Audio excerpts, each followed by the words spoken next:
Okay, I'm gonna the other video and the two cassette players.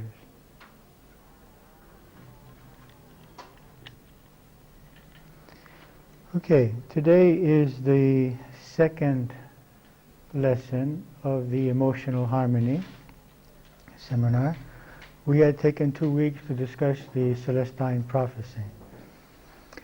I'd like to review what we have said until now. We have explained that the cause of our emotions is not what happens outside of us.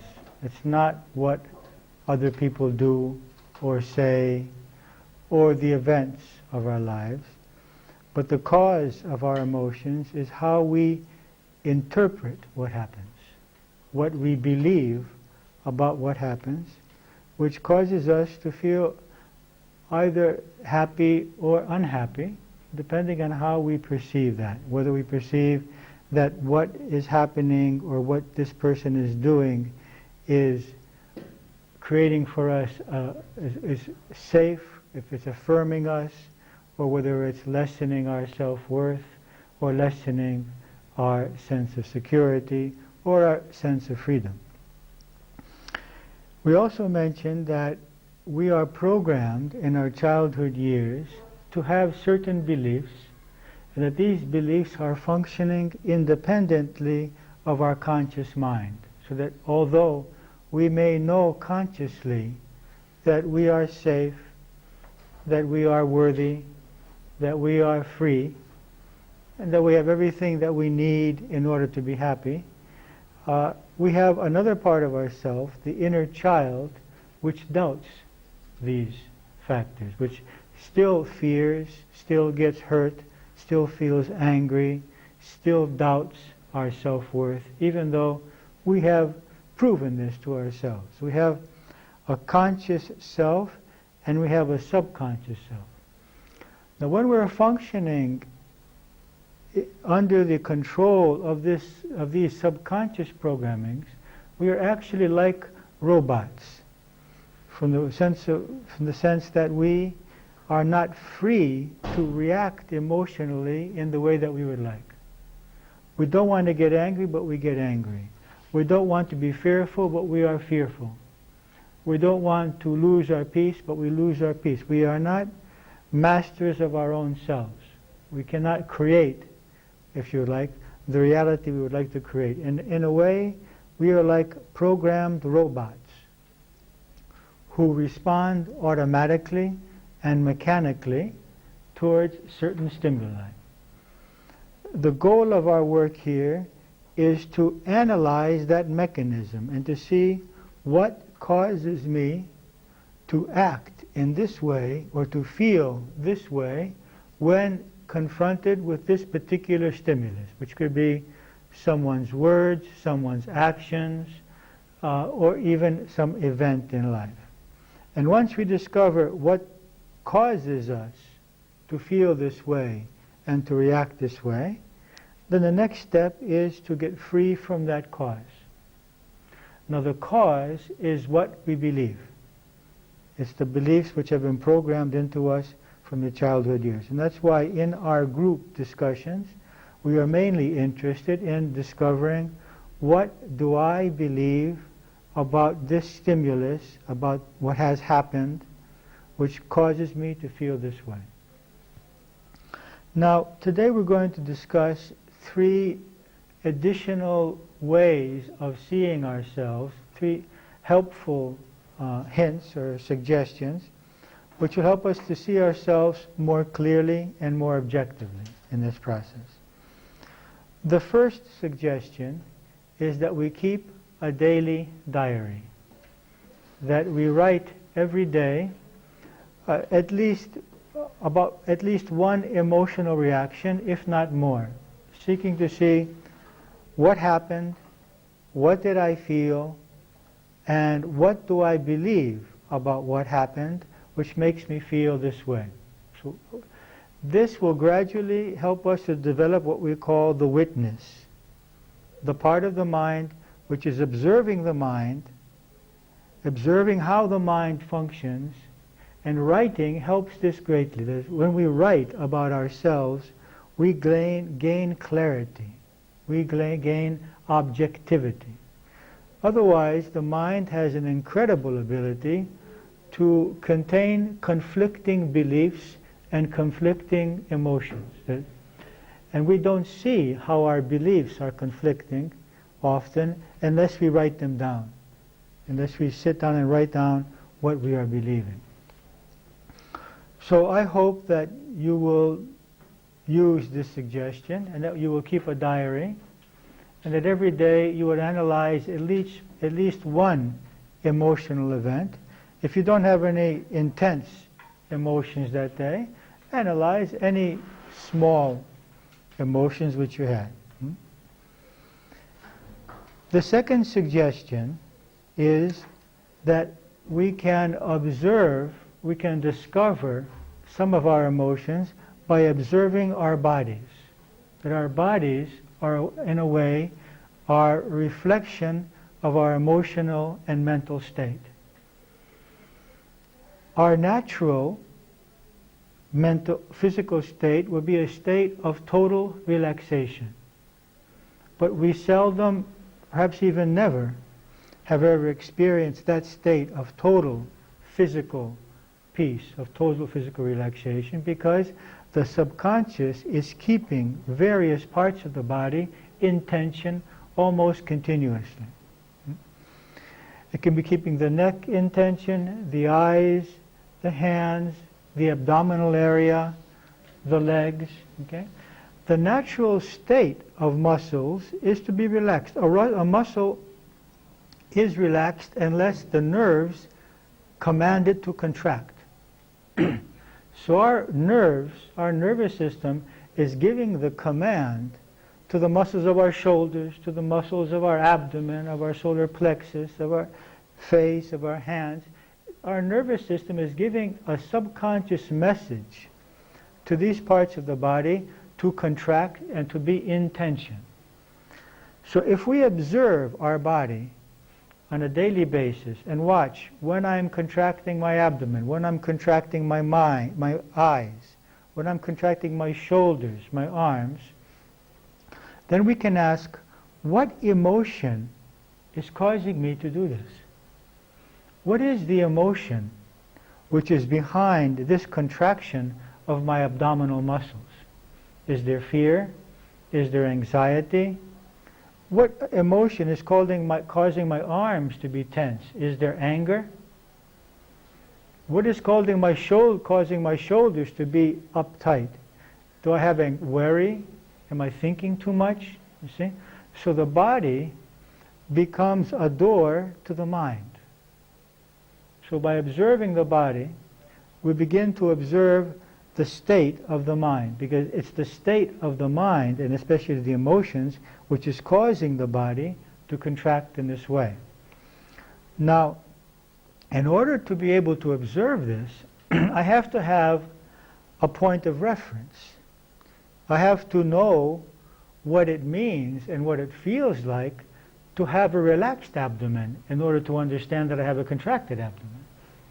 I have to know what it feels like to have relaxed shoulders in order to know that my shoulders are not relaxed. In order to create this frame of reference, this level of how I can feel, we need to employ the technique of deep relaxation. I would suggest on a daily basis learning to lie down and to allow all the muscles to come into a state of relaxation. And in this way, we can also, in the relaxation itself, become aware of emotions. And this is why often when people do relaxation or even meditate, they find themselves coming in touch with emotions which they were not aware that they had. And they might start crying, or feeling fearful, or feeling angry, not because the relaxation or the meditation is creating these emotions, but the meditation or the relaxation is allowing us to experience what is already within us. And I would say already within us and undermining our health, because this is how psychosomatic illnesses are created. Because this tension is in there, it's not being released, we're not acknowledging it, and we're not removing it. So either in relaxation, or as we're driving the car, or walking in the street, or washing the dishes, or sitting watching TV, or sitting walking with someone, let us do a continual scan. Let us be aware of our body. And when we sense that something is tensing, we can do the following. Take a deep breath. Hold the breath for about 5 seconds. And then as we exhale, allow that part of the body to relax. This will do two things. It will make us aware of the fact that our body is tensing, and it gives us an opportunity to sense the almost continuous emotional state, subconscious state, which is behind that contracting of the muscles, such as anxiety or fear or hurt or anger. But it also gives us the opportunity to change that state by taking a few deep breaths, and as we exhale, letting go of it. So it's simultaneously a way of discovering what our inner world is like, and simultaneously a way of changing it by changing the state of the physical body. So the two suggestions that we have for next week are: keep a diary. It's not just for next week, it's for the rest of your lives, I would say. Keep a diary and observe your body. And when you see your body is tensing, ask the question, why am I tensing? What am I feeling at this moment, which is causing me to be tense? Do I need to be tense? And then try to discover the belief behind the feeling. What if I have anxiety, and the anxiety is making me contract my abdominal muscles or my shoulders, then what is the belief behind my anxiety? Maybe I won't be on time, maybe what I do will not be perfect, maybe I won't be accepted or loved by the others. It is, what is the belief behind the emotion which is making my body contract? You see, so the body is the outer manifestation, behind that is the emotion, and behind the emotion are the beliefs. So the beliefs are everything in our life. They create everything in our physical lives. The third suggestion, also for the rest of our lives, is to see life as a mirror. To see how people react to us, basically, as a mirror, and to see life events as a mirror. That life reflects back to me what I am thinking, what I am feeling, what I am expecting, what I am believing, mainly what I am fearing, what I'm attached to, and what I love. In order to understand this process of the mirror of life, please look at page 34 in your workbook.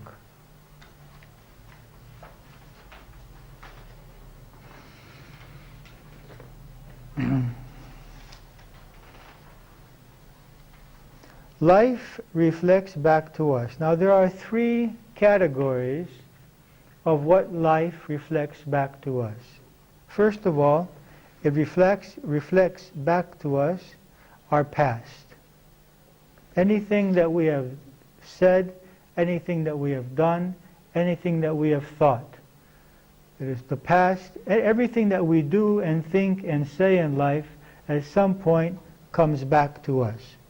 So some events or some behaviors of some people today towards us may be reflecting behaviors or thoughts or fears, ways of functioning that we have used in the past. So one thing is our past is being reflected back to us. A second aspect of life's mirroring to us is the lessons we have come to learn. Now here there's a philosophical basis behind this idea, and that is that we are souls in a process of evolution, and that life is a school, that life is an opportunity to learn, and that everything that happens to us, that means people's behavior and events which come to us, are possibilities for learning, that they happen to us not by chance,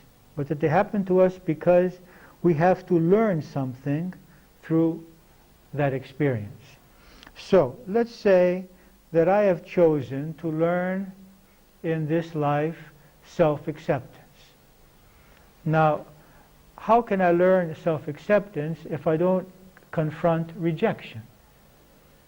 Because if I have everyone around me accepting me, then my self-acceptance is going to depend on their accepting me.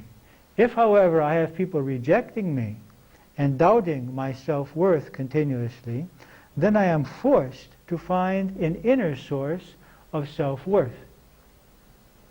Say, for example, I have come to learn love without conditions, unconditional love. I cannot learn unconditional love if everyone around me is lovable, because they're not activating my conditions. So in order to learn unconditional love, I need to attract people who activate my conditions, who challenge the conditions that I have in my love, so that I can learn to love without those conditions.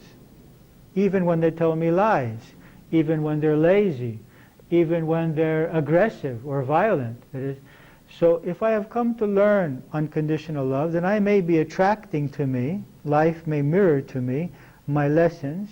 I may attract situations which give me the opportunity to learn that.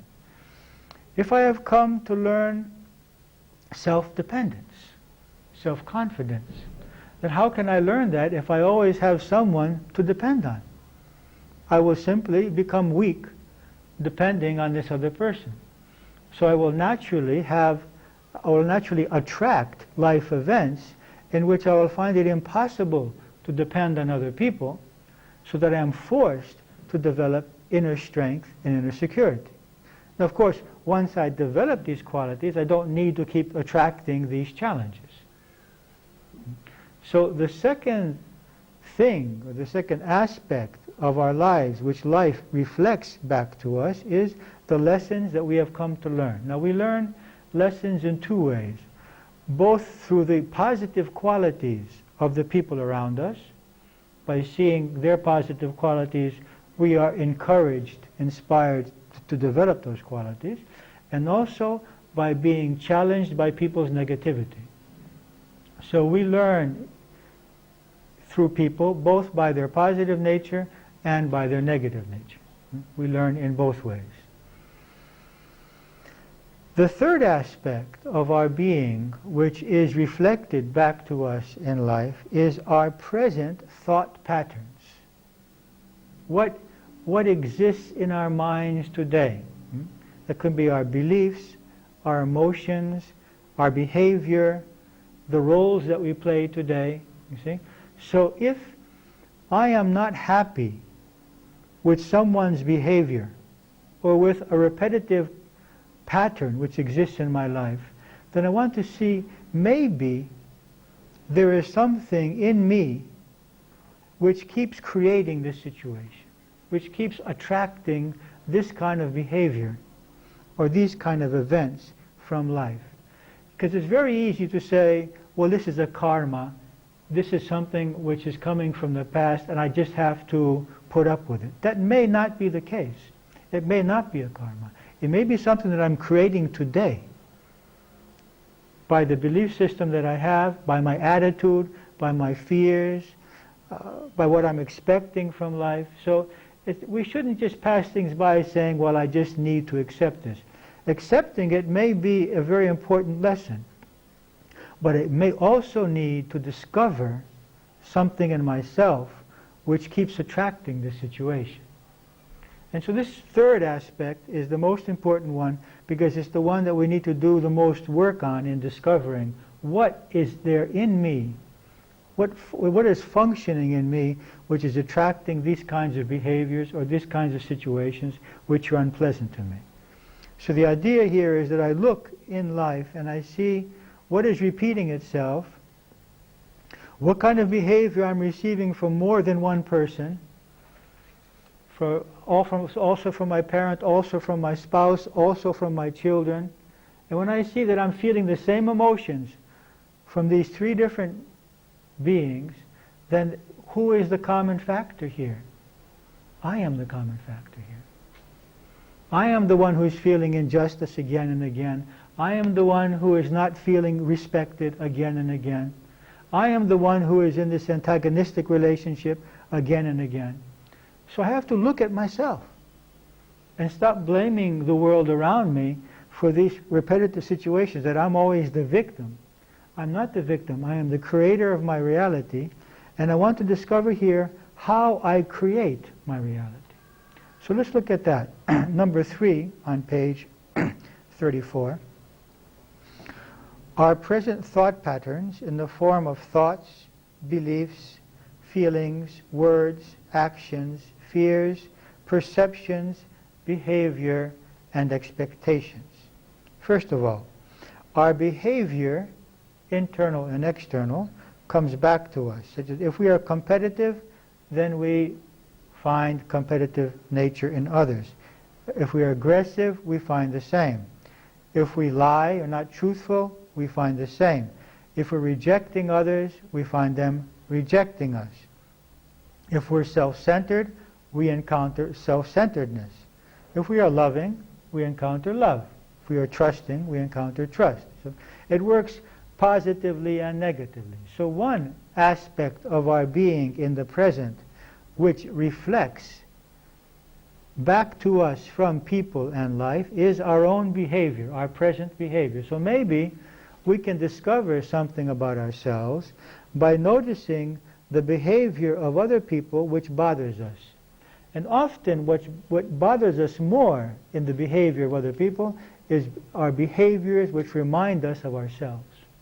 There's two factors here. Behaviors which remind us of ourselves and behaviors which trigger our fears.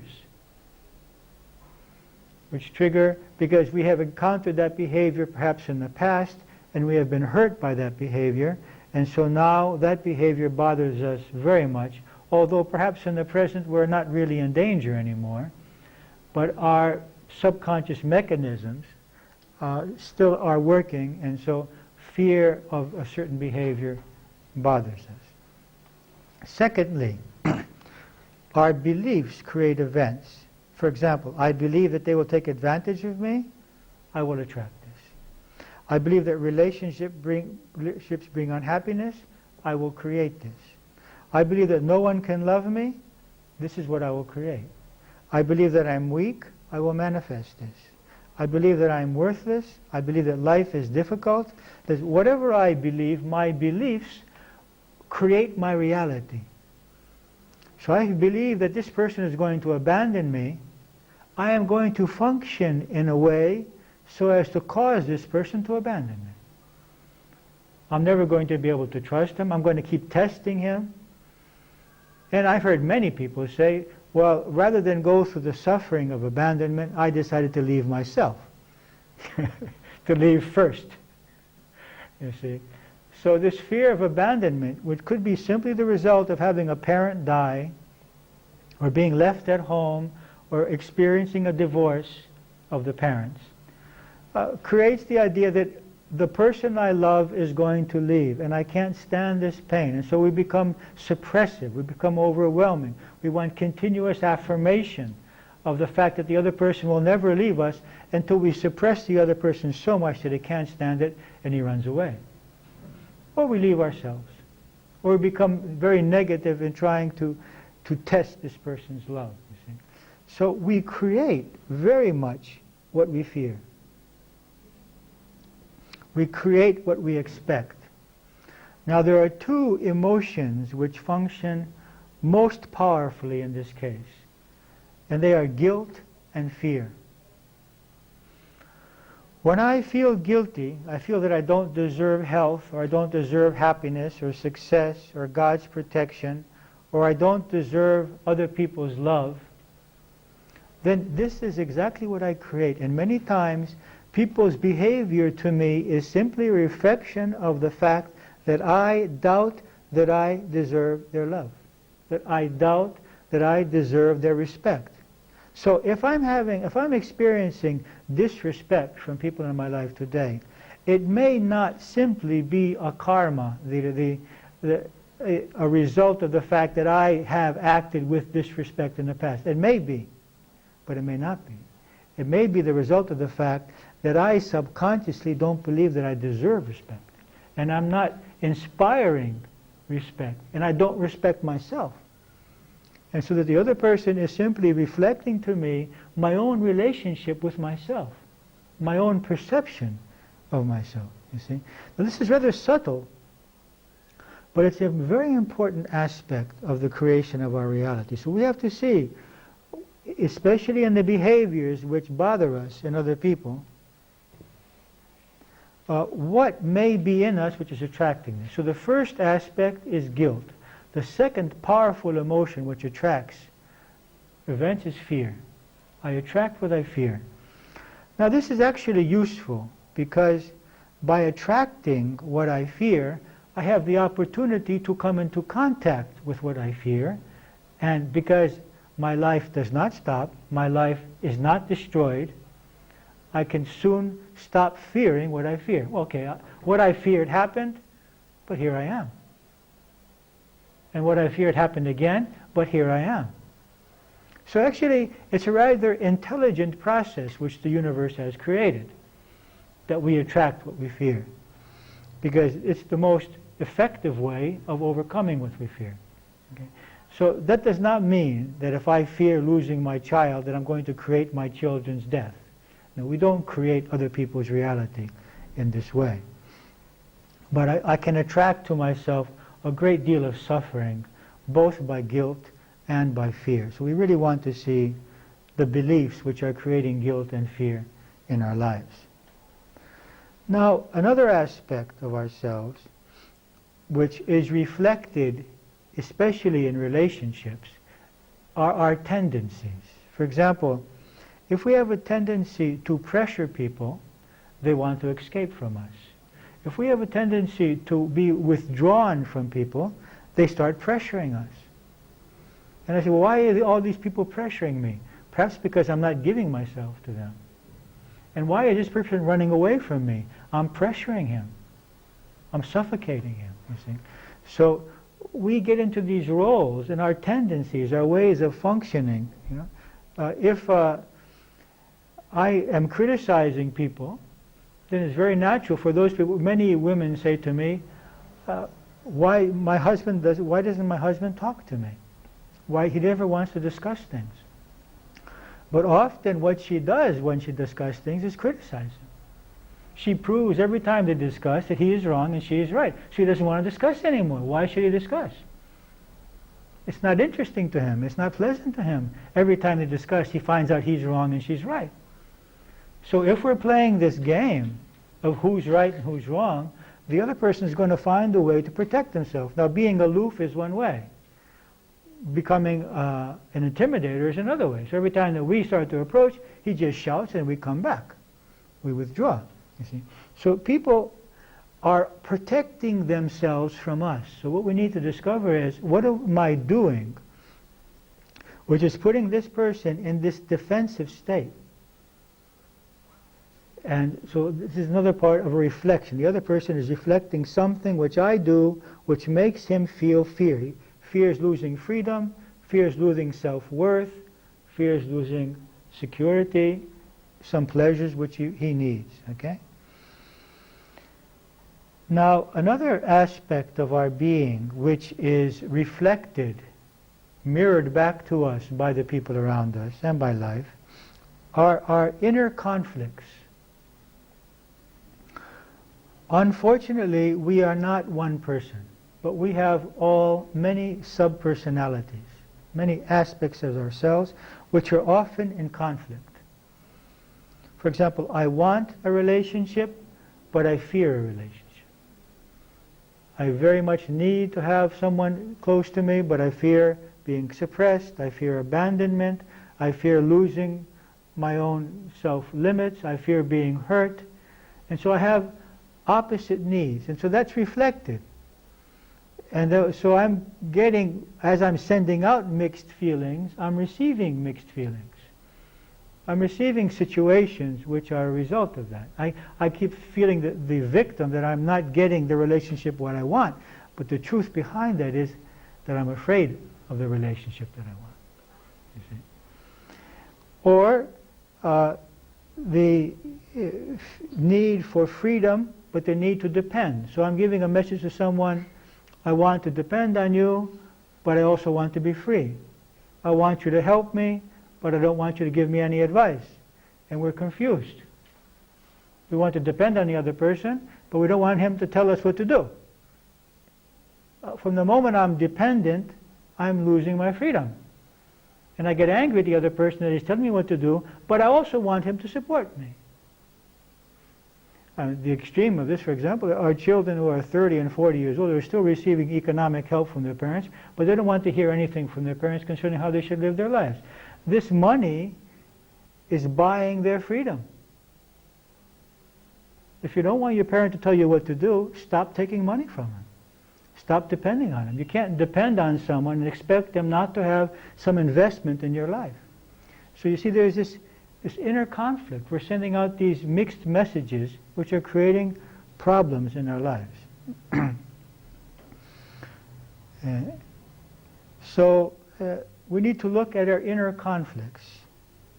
Another aspect of our being which is reflected in our relationships especially, and in life, are the roles that we play. Now, we mentioned the 4 roles described in the Celestine Prophecy last week. So if I am playing the aloof, it's very natural that I may attract an intimidator or an interrogator.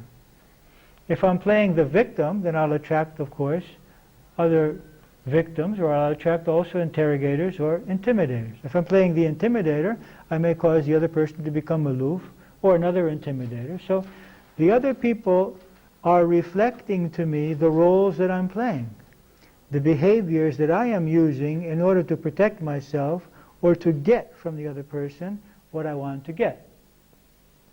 But there are other roles also. If I am playing the child, then obviously the other people are going to play the parent. And I'm wondering why everyone is telling me what to do. But they're telling me what to do because I haven't taken responsibility for my life yet. I haven't said, I am an adult, and I don't need anyone's affirmation. And I know what I'm doing in my life, you see. So as long as I'm in that role of the child, and I'm not sure about myself, and I'm looking to other people for affirmation, it's very natural for them to start giving me suggestions, start telling me what to do, to get in the role of the parent. And if I'm playing the role of the parent with somebody, it's very natural that they're not going to take responsibility. And if I'm playing the role of the super responsible person, who's responsible for everyone and everything, it's very natural that the people around me are going to become lazy and irresponsible. And then I'll be the victim because I am doing everything and they are doing nothing, but I'm not giving them the time or the space to do anything because I always do it before they can get to it. And even if they do it, they don't do it as perfectly as I do it. And so they just stop doing it. And so these people's laziness and irresponsibility is simply a reflection of my playing the role of the super responsible and the super perfect person. And if I'm playing the extremely strong person who has no weaknesses, then it's very natural that the others in response will play the weak person and become dependent on me. So we affect other people and their reactions towards us through the roles that we play. Now, another aspect of our being which is reflected to us is our addictions, our attachments. Our attachments reflect to us in many ways. Being attached to something may simply reflect out from life by there being obstacles towards the fulfillment of that attachment. That is useful because that forces me to realize that I can be happy without fulfilling that attachment. So if I'm attached to affirmation or recognition or love from a specific person and I'm not getting it, then I am forced to find my self-worth regardless of the fact as to whether I can get from this specific person the love, the affection, the recognition that I want. Another way in which our attachments reflect back to us is that we obtain them, but they destroy our health. So yes, I can have my cigarettes, I can have my alcohol, I can have my sweets, but gradually they destroy my health, and now I'm in a position which I have to choose between my attachment and my health. Which do I want? The temporary pleasure of this attachment, or my vitality and my health in life? Another way in which our attachments reflect back to us is that our attachments bring us into conflict with other people. So that I am attached to having a certain lifestyle, but this lifestyle or this habit, whatever it is, causes me to conflict with my loved ones, and now I have a choice. Am I going to choose to fulfill my attachment, or am I going to choose a loving relationship with my loved ones? You see? Because life wants us to get free from attachments. It's not that we shouldn't have things that we like in life. Everything is beautiful in life. There's nothing which is evil. The whole thing is, if I lose my center, if I lose my peace, if I lose my own sense of self-worth and security and happiness when I cannot have that, you see, it's because this weakens the awareness of my true being when I'm attached. So what we want to do in this seminar is not demolish our attachments, but transform them into preferences. So that I prefer to have this, but if it's going to cause me to lose my love for the people around me, or it's going to cause me to lose my health or my happiness, I can learn to live without it. You see? So there's a great difference between a preference and an addiction or an attachment. So we are here to learn to make that transformation, to discover the attachments which are creating our unhappiness, and to learn to discover the beliefs which are creating those attachments, and then to transform those beliefs so that we can make this into a preference. Now, I have to admit that some attachments are not only caused by beliefs, but also by an addictive process of chemistry and energy. For example, it's not enough for a person who is addicted to cigarettes or to heroin or to alcohol or even to chocolate just to say, I don't need that. He needs to believe that, but he also needs to go through a process of detoxification. You see? To be in an environment where he cannot get what he wants, voluntarily, of course. If it's not voluntary, when he gets out, he's just going to go back to it. He voluntarily puts himself in a situation where he cannot have access to what he wants. And so then he transforms his belief system, mainly because he experiences that he can feel well eventually without what he wants. But he needs to go through the process of this substance or this habit getting free from his energy body or from his body chemistry.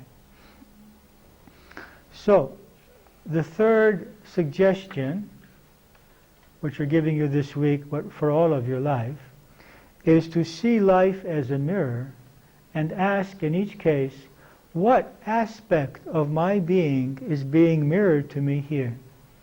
Now we mentioned three possibilities: the past, what we have done in the past; secondly, the lessons we have come to learn; and thirdly, the contents of our being at this present time.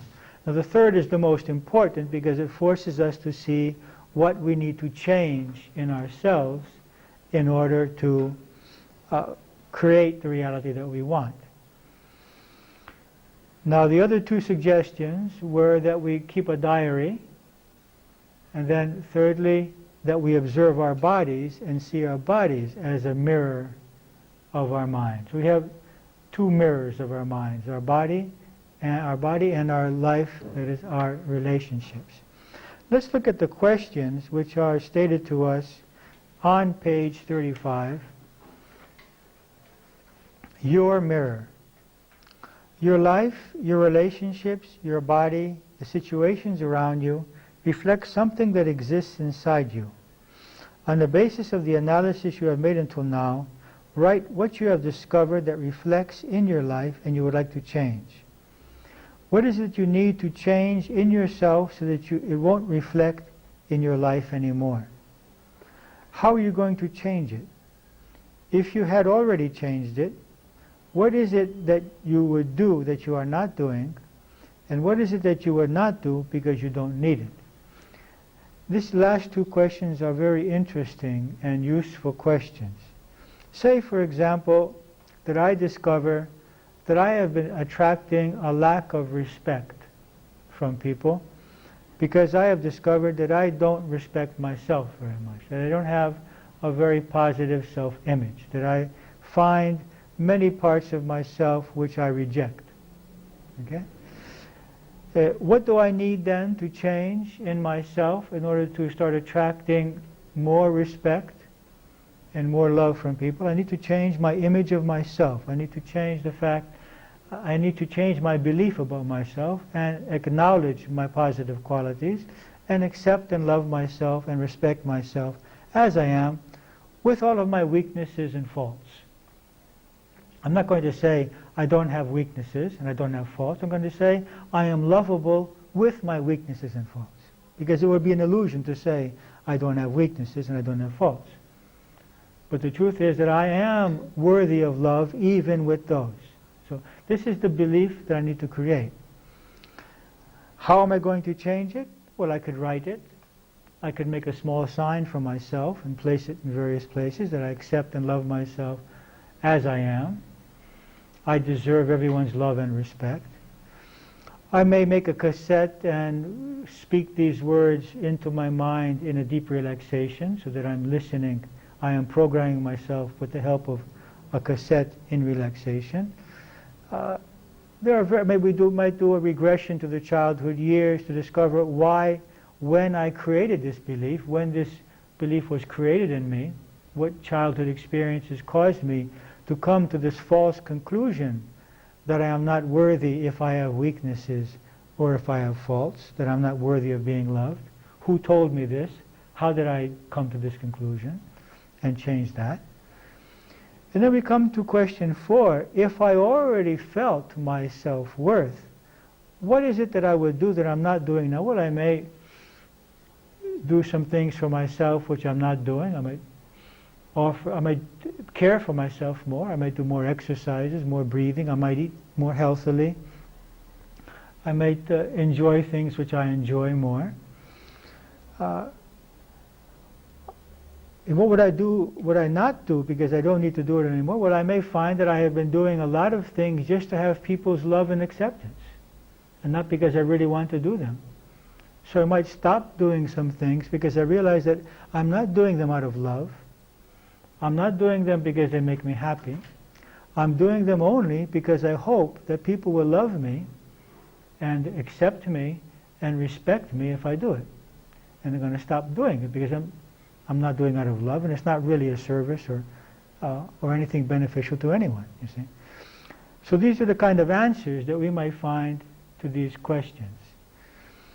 So I'm going to give you a little time now, after you ask the questions that you want, to think about these questions and to see if you can discover in your bodies, the parts of your bodies which are contracting, and if you can discover any mirroring in your life. Now, I understand that the questions that we're asking now are difficult and that we need time to observe ourselves. And you will have time this week, but we will discuss this. I'll give you some time to think about this and to write down some observations. But before we do that, do you have any questions about today's lesson? Any questions about this? Yes.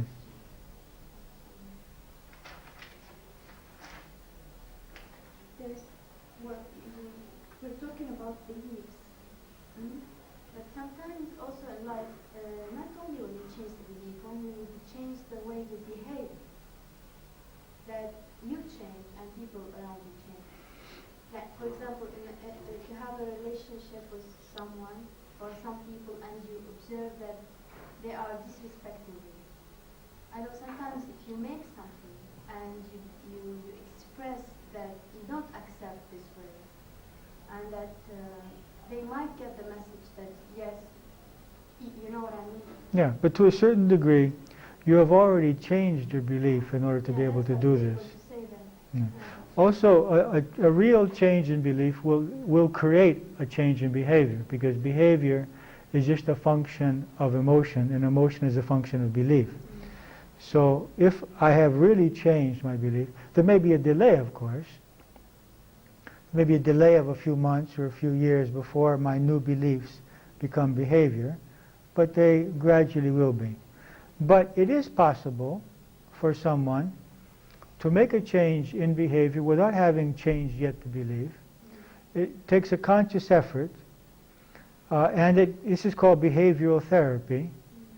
For example, someone can sit and analyze why they fear the sea for 10 years on the psychiatrist's couch and never solve the problem, or they could just go to the sea and put their toes in the water, experience their fear, breathe, relax, go away, come back the next day, go up to the ankles, breathe, relax, come back the next day, go up to the shins, and gradually approach what you fear. So in this situation, the belief will be changed because of the behavior change. But it's usually the other way around. Usually it's easier to change the belief first so that we can begin to approach what we fear. Did you have another question, Amina? I think so, but Okay, Maria, did you have a question? I'm completely confused with this idea of mirroring things in our life that we don't want to happen. There is a situation, a relationship actually I have, that I'm not actually getting what I would like to get. And from all the analysis that you gave us today, I believe that I'm mirroring various things, both some conflict inside of me, and some fear, and some belief, and some guilt, and I mean, what, I have to change everything? You'll probably find, Maria, behind those guilt and fear and and behavior, a common belief. You see? So you need to find the belief behind the fear, the belief behind the guilt, the belief which causes you to behave in that way. And you will find that probably, if you analyze it deeply, you'll come to one common belief, which if you change that belief, everything else. Just as a tree has this one trunk, and from that trunk all the branches and leaves, and it's very confusing because you were looking at the leaves, but if we cut the trunk, the whole thing goes away, you see. So you have to find the core belief. You will find there are 3 or 4 core beliefs in all of our emotional states, which when we find them, which have to do with our self-worth, our security, our freedom, and our happiness. It is always we will come back to these.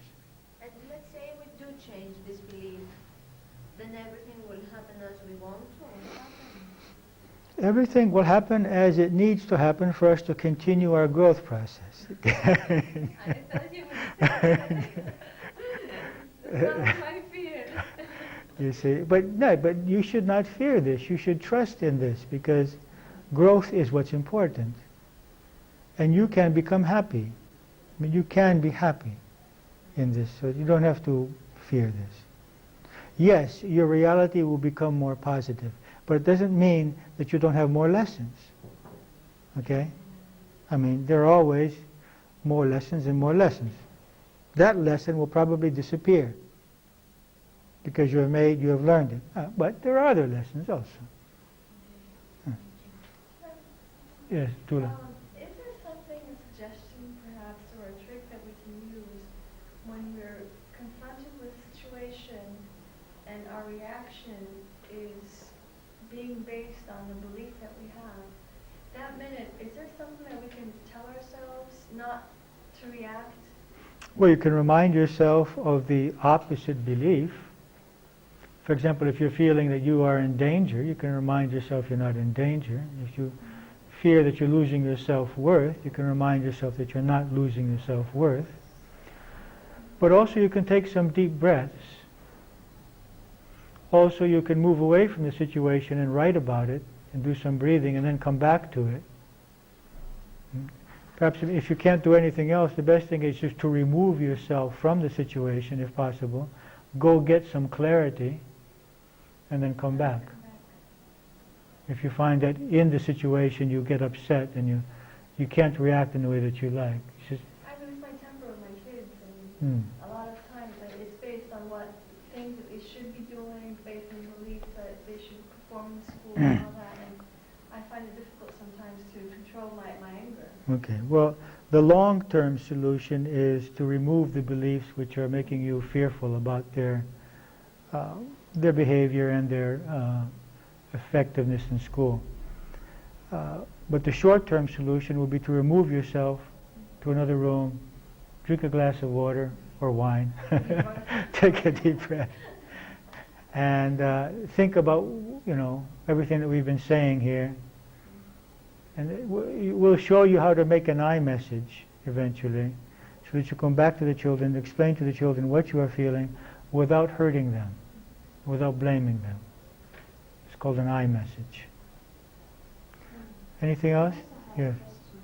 When we're saying about life as a mirror, and we're saying that the lesson that in order to learn self-acceptance, we have to face rejection, and unconditional love also will have to be with people who don't. We don't have to, but this is one of the ways in which your soul may learn these things. Yeah, because sometimes if a child is being, or in his life has had love, unconditional love, or acceptance, I have seen people who, when they grew up after, they had real self-acceptance. Even when somebody else rejected them, they wouldn't care. Yeah. Because these were like in them since they were little children. And sometimes when you have someone... Yeah, well, I'm talking more about the events that we have now in our lives. You see? For example, yes, it would be very helpful if as a child we had a total unconditional love. But it's seldom the case. But Well, let's talk Yeah. about the other thing, not that. but the thing is that is tested now in life. That can be tested. You see, that will create the basis, and that is good. That is useful. But what we're talking about here is what we are attracting now. You see. And so we may be attracting now this. But the thing is that we may not be attracting now rejection from people because we need to learn this. We may be attracting it because we don't accept ourselves. Or because we're rejecting others. There are many possibilities of the whole thing. Yeah, but okay, besides this, do you think that sometimes if people love you, they strengthen, even not as a child, but they strengthen the love in you, they nurture the love in you? Yes, this is... Love also attracts love. This allows us to love ourselves, yes. There are some people, however, who have been so undermined in their childhood years that if that person that loves them stops expressing their love in the way that they would like to, or dies or leaves, that the whole thing just falls apart again. You know, it's like a plant, that if this plant is being supported by a pole, it never really obtains its own strength. And if you take the pole away and you put it outside in the wind, it breaks, you see. So if that plant in the beginning did not have a pole and was learned to develop its own strength, then later it wouldn't matter if you put a pole or not, because it has already developed that strength. But definitely, when you love someone, that helps to heal them, helps them to recognize their self-worth. It is helpful.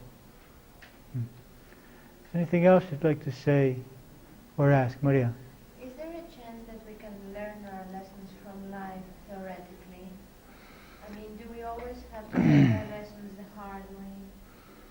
I think so, Maria. I think in most cases it is useful to learn them theoretically, and that's what we're doing here.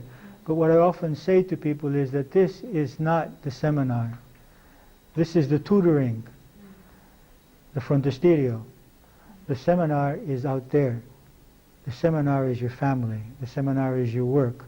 The seminar is your body, your health. You know, this is just a tutoring group in which we're tutoring you for the seminar. You see, so it is helpful. What we're doing now is very important. But whether this is working in us or not will depend on how we face life, and that can be only tested by life itself. This is why you really can't develop so many spiritual values in a vacuum. You develop spiritual values in confronting life's difficulties. But also, don't you think you can also learn not through difficulties? You can learn. Also your mind. It's also a belief that you have, whether you can face life, you can learn through difficulty or through. No, we're not saying that you can learn only through difficulty. We're not saying that. We're saying you need to learn through life. Yeah, but you can also change it, because some people have the belief that if they don't have a difficult life, they No, we're not trying to create this belief. Yeah, change. I mean, if you can have the belief that you can attract the, you don't have to change the difficulty, rather No. through joy, rather No, through we're not peace. saying that. But you can do this. You can nurture this belief, and you don't have to go through all the difficulties. I don't know if that will cause you not to go through difficulties.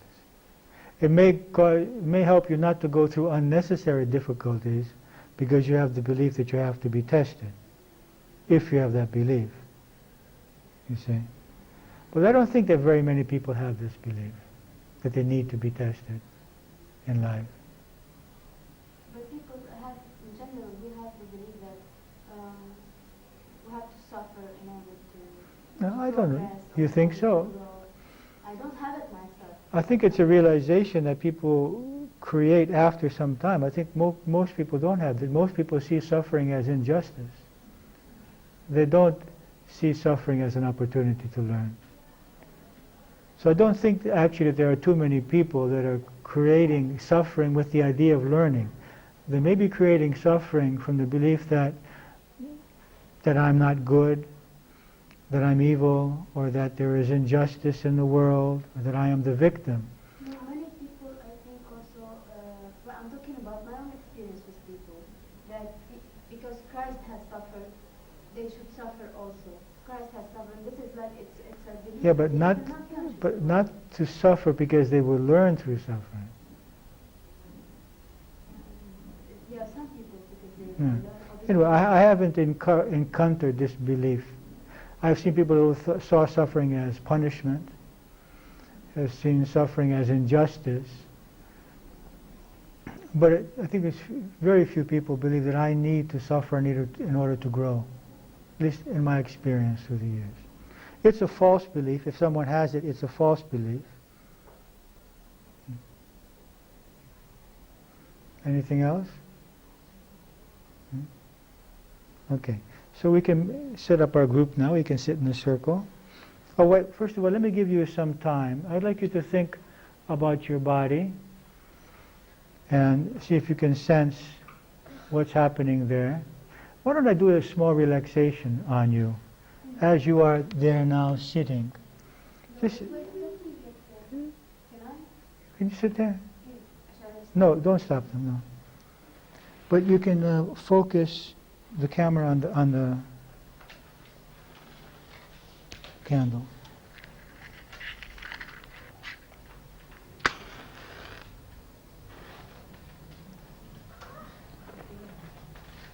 Okay, just sit with your spine straight a bit. And take a few breaths.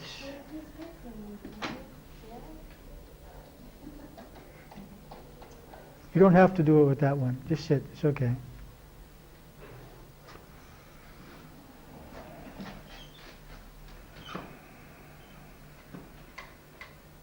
Take a few breaths.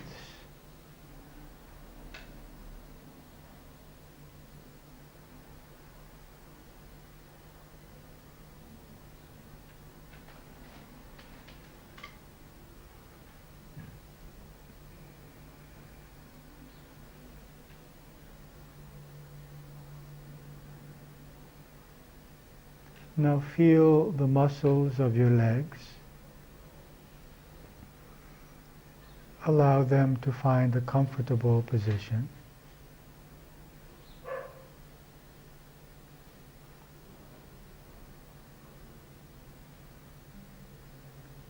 And feel the muscles of your abdomen.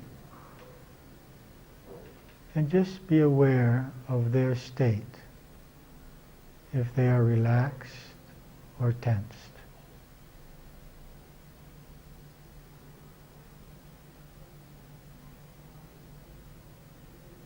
And if they are tensed,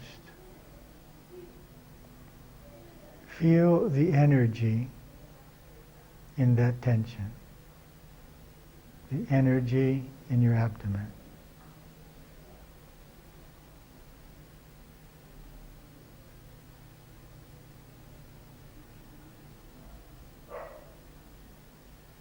And see if you can sense the emotion or the emotions which are in that tension.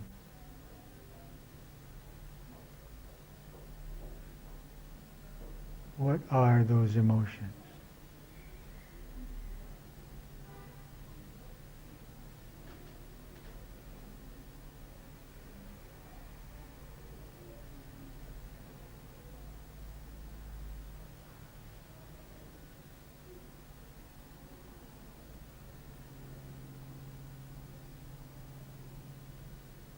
And see if you can understand the belief behind the emotions which are causing your abdomen to be tense.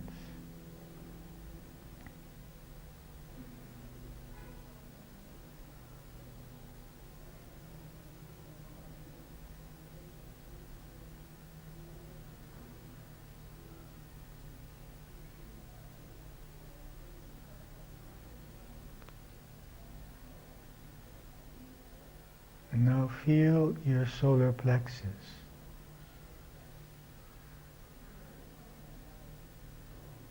Become aware of any tension or energy in that area.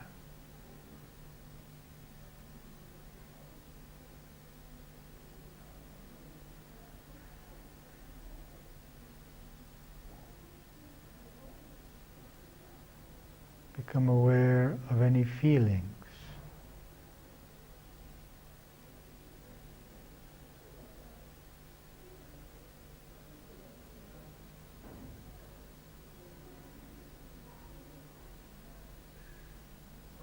Now feel your shoulders. Observe whether they are relaxed or not.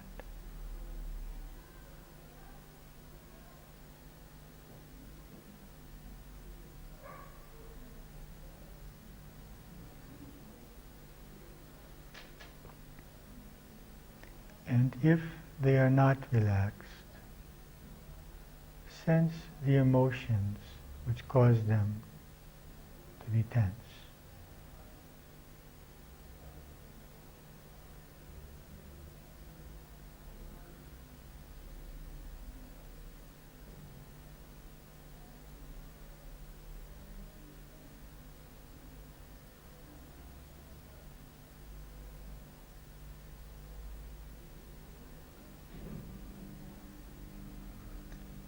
Now feel your arms. Become aware as to whether they are relaxed or not.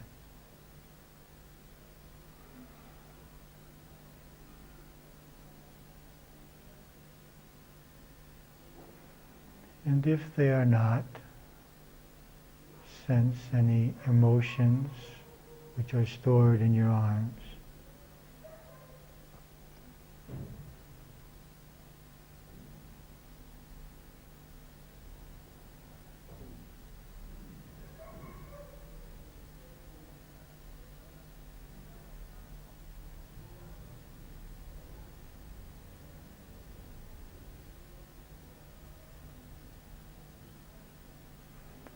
Now feel your face.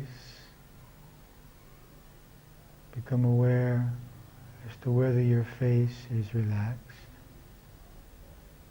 especially the cheeks and the eyes.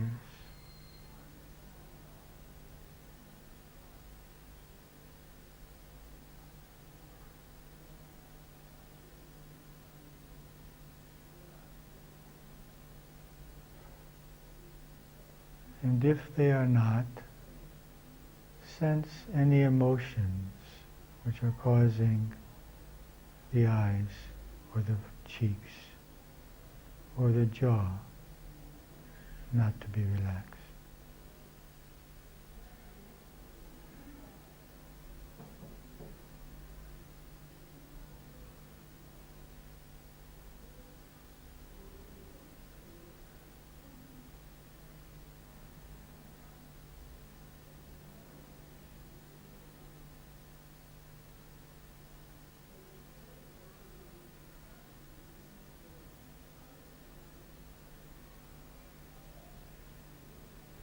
Now check your body to see which part of your body now is least relaxed, is most tense.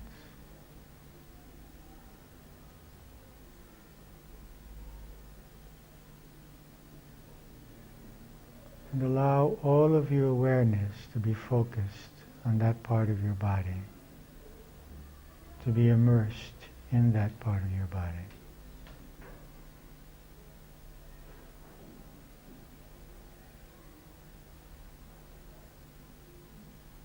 And sense the emotions which might be stored there.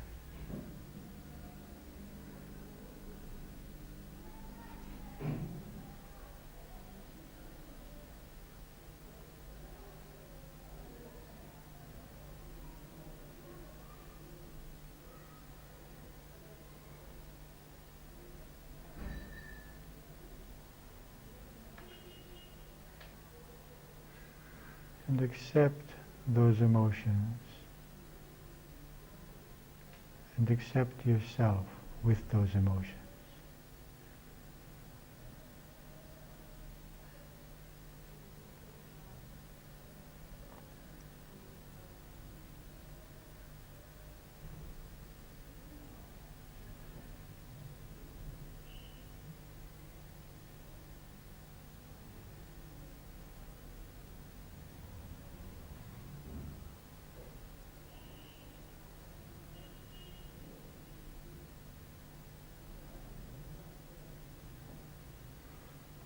Now, think of the various behaviors of people around you which bother you. What kind of behavior causes you to lose your sense of peace, or happiness, or love?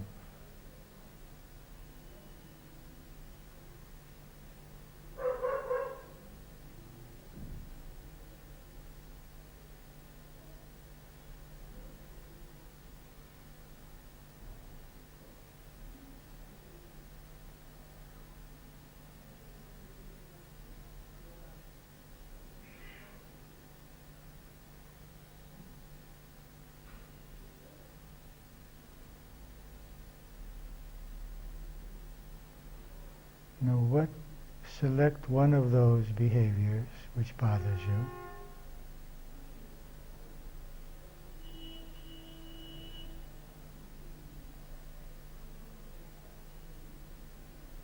And understand what you feel when confronted with that behavior.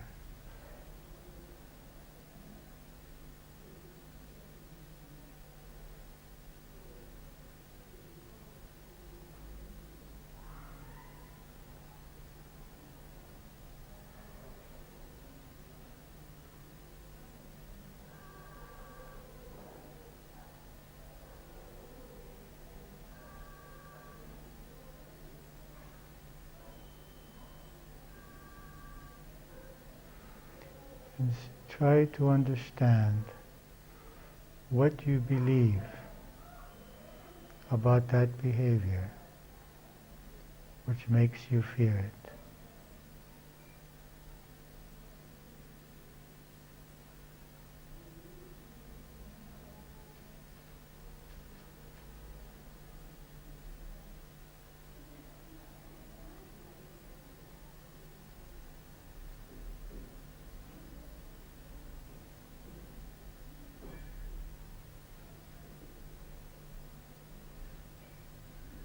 Now, see if you can discover within yourself what in you is attracting that behavior.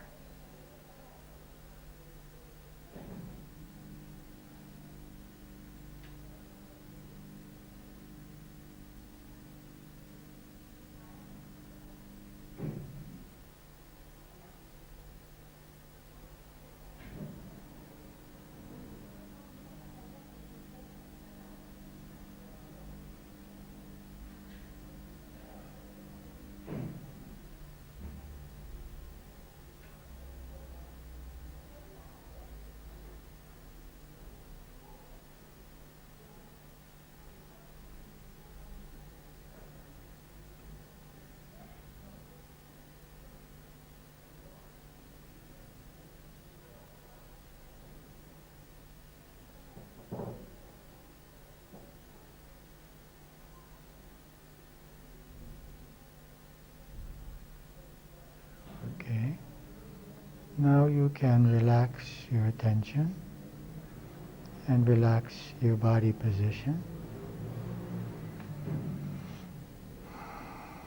And you can make a few notes on a piece of paper, recording what you discovered about your body and what you discovered about the other person's behavior, reflecting something of yourself. Just take a piece of paper and make a few notes.